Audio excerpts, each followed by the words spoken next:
بنبدأ القصة بتاعتنا وبيكون في حفلة كبيرة راقصة بالشكل ده، والبنت دي واضح إن هي خايفة من شيء وعمالة تراقب الوضع وبتقول: يا ريتش كاسيو، أنا مش فاهمة أصلا الشخص ده بيعمل إيه هنا، لكن وجوده مش مريح أبدا بالنسبة لي. اخرج، اخرج بقى وخليني أنا كمان أخرج. ذكريات باهتة من زمان بعيد. أنا مت في حادثة، تجسدت من جديد في دور شريرة في رواية خيالية رومانسية. مفيش بطل ذكوري محدد في الرواية دي، ولكن يعني في النهاية البطلة وقعت في حب شخص واحد بس، لكن الشريرة روسيانا تقع في حب البطل الذكر من طرف واحد، اللي هي طبعا أنا، وبتعذب البطلة بكل أنواع الطرق. والبطل طبعا بيكشف الشيء ده، ونتيجة لذلك والدي وعائلتي تم تدميرهم كلهم بعد أن أصبحت أضحوكة الحادث ده، وتجاهلني البطل الذكر تماما. وبالنسبة للبطل والبطلة عاشوا في سعادة أبدية. شخصيتي في الرواية دي نهايتها مثيرة جدا للشفقة، بل أنني أتبرأ من عائلتي وأهرب. لكن لأ، أنا قررت بالفعل على أي حال لازم إن أنا أعيش حياة جيدة وسعيدة من دلوقتي، لكن لازم إن ينتهي الأمر بالبطلين الذكر والأنثى مع بعض. أنا عارفة إن الأمر ده واضح دلوقتي، لكن هل هناك أصلا أي سبب لاتباع القصة الأصلية دي؟ عندما أتبع الأصل أكون مجرد شخصية ثانوية، مش كده؟ ببساطة عكس القصة الأصلية. لن أقابل وأتورط مع البطل ده أبدا، ومش هخليه حتى ده هو يعرفني. كل ما علي فعله هو تجنب هذا الرجل، ما شافوش ولا هو يشوفني. أرفض دور الشريرة التي تلقى نهاية حزينة جدا. لازم إن أنا أبقى على قيد الحياة حتى النهاية كشخصية إضافية مثالية. دي أول حفلة راقصة أحضرها في المملكة هنا، عشان كده أنا حاسة بالذهول من حجم الأمر ده. إيه ده؟ مشروب كوكتيل؟ ودلوقتي وقد أتممت مراسم بلوغ سن الرشد يمكنني شرب الكحول في الحفلة دي، مش كده؟ لم أكتشف بعد قدرتي على الشرب. طيب، هفكر في ذلك لاحقا.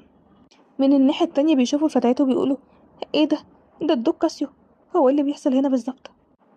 أيها الدوق، ما كنتش أتوقع أبدا إن أنا أشوفك هنا. الدوق وجهه بيشع نور حتى واحنا من بعيد بالشكل ده. من الناحية التانية بيكون في عامل في الحفلة دي وبيضع شيء في المشروب ده. لدي سؤال لك أيها الدكتور، هل وجدت شريكا لهذه الليلة؟ أنا مش فاضي أبدا للشيء ده، لدي أعمال أخرى اليوم، عشان كده أنا هذهب. هو كما هو متوقع، هو فعلا جدار مناعي زي ما بتقولي الشائعات بالظبط. هو دلوقتي أخيرا قدرت إن أنا أتخلص من كل ده. ثواني، المشروب ده طعمه غريب جدا. وفي الآخر بيلاقي بنت قادمة. هو إنه الأفضل، هو فعلا الكحول الأفضل. يمكنني إن أنا أكون سعيدة إلى الحد ده. لماذا لم أبلغ سن الرشد في وقت أبكر؟ يا ربي، ده أجمل حاجة شربتها في حياتي. إيه ده؟ دوك؟ يا ربي، يعني كل اللي أنا عملته ده وفي الآخر ما طلعتش بأي فايدة. وفي الآخر واضح إن هي بتسكر بالشكل ده. رجلي بتؤلمني، هما ما بيتحركوش. أعمل إيه دلوقتي؟ هل يعقل أني حورية البحر لم أكن أعلم بوجود مثل هذا السر أبدا؟ بيكون واضح إن اللي هي شربته ده كان فعلا دلوقتي مأثر على عقلها. ايه ده؟ البنت دي ما اعتقدش ان هي في كامل قواها العقليه. سيدي، ممكن ان انت تساعدني في العوده الى البحر؟ لازم ان انا اساعدها على النهوض بسرعه وبعد كده اغادر. هل تقدري ان انت تنهضي؟ يبدو انه حدث تصادم سيء جدا. ايه ده؟ مين الرجل ده؟ انا فين؟ هو بعمل ايه؟ واسمي ايه اصلا؟ وبعدها تاني يوم، ايه ده؟ هو انا ليه ريقي ناشف بالشكل ده؟ ايه ده؟ وفي الاخر بتلاقي ان هي نايمه مع رجل بالشكل ده. اللي قدامي ده بيكون رجل. هو مش كده وبس، ده الرجل عاري. لا، مستحيل يكون صح. الدكرايت، الدكرايت اللي انا بهرب منه. هو انا بعمل ايه هنا معاه؟ طبعا بتتجنن تماما لما بتشوف ان هي معاه بالشكل ده، وفي الاخر بيزقها على الارض. ايه ده؟ انت بتبالغ جدا، انت ليه بترميني على الارض بالشكل ده؟ اتكلمي دلوقتي. نعم، اتكلم اقول ايه؟ بقولك اتكلمي، قولي اللي انت عملتي ايه بالظبط في جسدي. هو انت اعطيتيني نوع ما من المنشطات الجنسيه ولا ايه؟ اتكلمي وافتحي بقك. اذا كنت لا تريدين ان يتم انتهاء خصوصيتك جاوب علي بطاعه. انا هحاسبك على اجابتك دي. يا ربي، هل يجب علي ان انا اتحمل المسؤوليه عن كل ده؟ عن اي نوع من المخدرات بتتكلم بالظبط؟ وبعدين انا مش فاكره اي حاجه. هو من بين كل الناس الدوك اللي انا بهرب منه؟ على وجه الدقه من المسؤول عن هذا، ده مش خطأ اي حد. اللي حصل ده كان حادث، مش كده؟ انا معرفش اصلا ازاي ده حصل. انا وانت مرتبكين بنفس القدر بالظبط، عشان كده خلينا ننسى اللي حصل الليله الماضيه ونفتكر. بالسهوله دي الامر مش هينجح ابدا. من المستحيل التظاهر بان ذلك لم يحدث ابدا. فهمتي؟ وبسبب اللي حصل في الليله الماضيه، هو بعد كده فجاه بتلاقي ان هما الاتنين ظهرت عندهم نفس العلامات. انتي بقيتي مرتبطه بيا للابد. مرتبطه بيه؟ انا مش فاهمه هو المجنون ده بيتكلم عن ايه بالظبط. طبعا هي مش بتكون فاهمه اي حاجه. بالظبط كده، بقيتي مرتبطه بيا ومطبوعه كمان عليا. العلامه التي ظهرت على معصمك هي الدليل. ايه؟ علامه ايه؟ يا ربي، لقد ظهر في نفس المكان علي أنا كمان. إذا سأنتهي مراهيد بالشكل ده؟ طب إزاي؟ الأمر ده مستحيل. أنت بتهزر معايا دلوقتي؟ هل من الممكن أن يحدث ذلك أصلا؟ هل كان ذلك بسبب خطأ ارتكبه الشخص وهو سكران؟ الأمر ممكن طبعا. الشرط الوحيد للطباعة هو إن تحصل ما بيننا علاقة جسدية. لو كان الكلام اللي هو بيقوله ده صح، معنى ذلك أن عملية التطبع ليست شيئا يفعله الناس العاديون. يمكنني فعل ذلك، مش كده؟ إذا إيه هي هوية الشخص ده الحقيقية؟ أنا مش فاهمة. كما هو متوقع، واضح إن هي فعلا فضولية جدا بشأن هويتي الحقيقية. اسمعيني، أنا مختلف تماما عن الناس العاديين. أنا سلالة ولدت بين سليل مستذئب بين النساء عن طريق زواج المستذئبين، وده بيكون أصل عائلتي. مستذئب؟ يا رب لم يكن هناك شيء من هذا في الرواية الأصلية. طيب وبعدين؟ يعني دمي هو دم الذئب الموروث. بيرتبطوا ببعضهم البعض المدى الحياة، ولا يحبون إلا شريكا واحدا فقط. وموضوع حبهم، بتقول في نفسها إنهم يحبون نفسهم حتى الموت. هو أنت عندك أي فكرة عن اللي حصل؟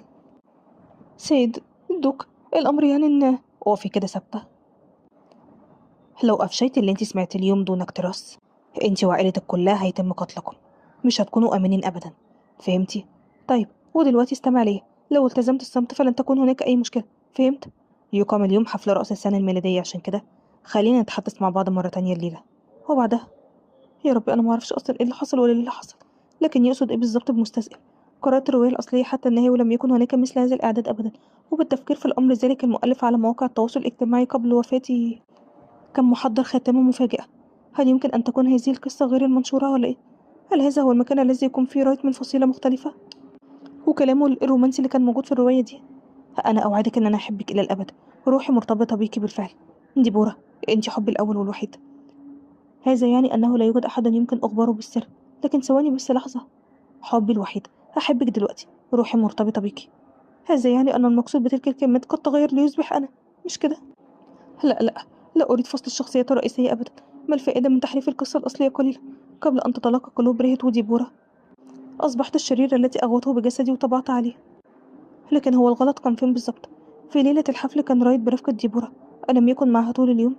أنا معرفش فعلا إيه اللي حصل، لكن في الوقت الحالي لازم إن أنا أتجاهل اللي حصل ده عشان أعرف إن أنا أفكر وأرتاح شوية. إيه ده؟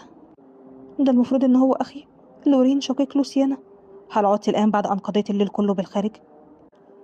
انتهى بي الأمر بقضاء بعض الوقت في الخارج. ما حصلش حاجة. لقد قضيت ليلة ممتعة جدا، مش كده؟ لابد أنك متعبة. هل نعود إلى المنزل؟ إيه يا أخي، بتقول في نفسها. حتى وإن كانت الثقافة هنا متفتحة جدا، أجد صعوبة في التأقلم مع هذا السلوك الصارخ. إيه ده؟ هي دي العربة اللي لوسي جت فيها؟ عربة خشبية مطلية بالذهب من أعلى مستويات الجودة. على الرغم من أنها لا ترقى إلى مستوى لوسي تماما، لا يزال منتجا عالي الجودة. لكن لا يوجد شعر عائلي عليها. لكن مين تجرأ على لمس لوسي؟ بيكون واضح إن ده أخوها ومهووس بيها. يا أخي، إيه؟ إيه يا لوسي، قولي عايزة تقولي إيه؟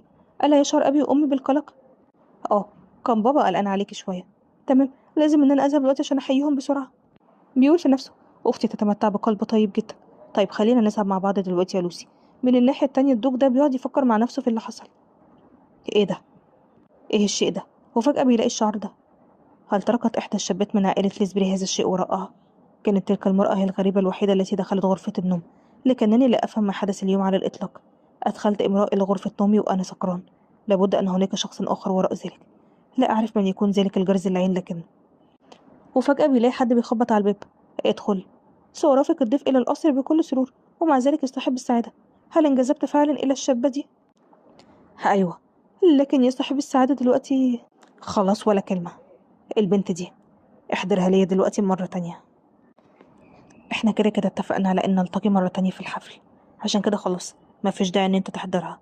هو بعد كده بعدها بكام يوم أشعر بتحسن دلوقتي بعد أن أصبحت في مكان هادئ جدا.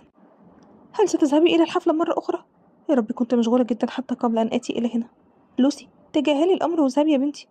أنا جيت هنا بفضل أمي، لكن أنا مش طفلة لما الجميع بيعاملني بالشكل ده.